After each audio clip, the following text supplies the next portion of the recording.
Bike ચોર ટોળકીએ મંગળવારની રાત્રે બાપોદ જકાતનાકા પાસે આવેલ શુભલક્ષ્મી સોસાયટીમાં વાહન ચોરીનો આતંક મચાવ્યો હતો। ચોર ટોળકી એક જ સોસાયટીમાંથી 7 થી 10 જેટલા ટુ વ્હીલરની ચોરી કરી કેટલાક પાર્ક કરેલા વાહનોને ભારે નુકસાન પહોંચાડી ફરાર થઈ ગઈ હતી। વાહન ચોરીના બનાવ સંદર્ભે સોસાયટી વિસ્તારમાં હાહાકાર મચી જવા પામ્યો હતો। કિસનવાડી પોલીસ મથકે ફરિયાદ નોંધાતા પોલીસે તપાસ હાથ ધરી છે। સવારે ઉઠીને જોયું તો બાઇક હતી નહીં। મને એમ થયું કે કોઈ રિક્ષાવાળાને જગ્યા નહીં મળી હોય તો ખસેડી હશે। આમ તેમ જોયું તો કઈ બાઇક જોવામાં ના આવી, પણ એટલામાં મારા બાબાએ કહ્યું કે મમ્મી 2-4 જણની પણ બાઇક ગઈ છે, તો મેદાનમાં બહાર બધા ભેગા થયા। હું તે વખતે મેદાનમાં ગઈ તો 1-2 જણની બાઇક કઈ પડેલી હતી, પણ એ લોકો તે બાઇક લઈ જઈ શક્યા નહીં। 4 ગઈ છે, પણ 2 સોસાયટીમાં અમારા સોસાયટીમાંથી 2 ગઈ છે।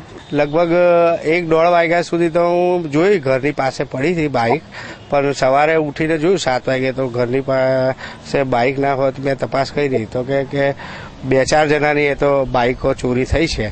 તો 2 બાઇક તો ગ્રાઉન્ડમાં પડી હતી, જે અમારી નજીક સ્કૂલ છે, સ્કૂલની બાજુમાં એક ગ્રાઉન્ડ છે, એની એ લોકો લઈ જઈ નહીં શકાય એટલે ત્યાં મૂકીને ચાલ્યા ગયા। તો મારા છોકરાએ બૂમ પાડી એટલે 2 બાઇક પર 2 સવારે એક ચલાવતો હતો અને એક એની પાછળ હતો છોકરા જેવો, તે એકદમ જ સન્નાતા પણ કાડોમાંથી પણ ગાડી કરીને રસ્તા પર જતા રહ્યા એ લોકો।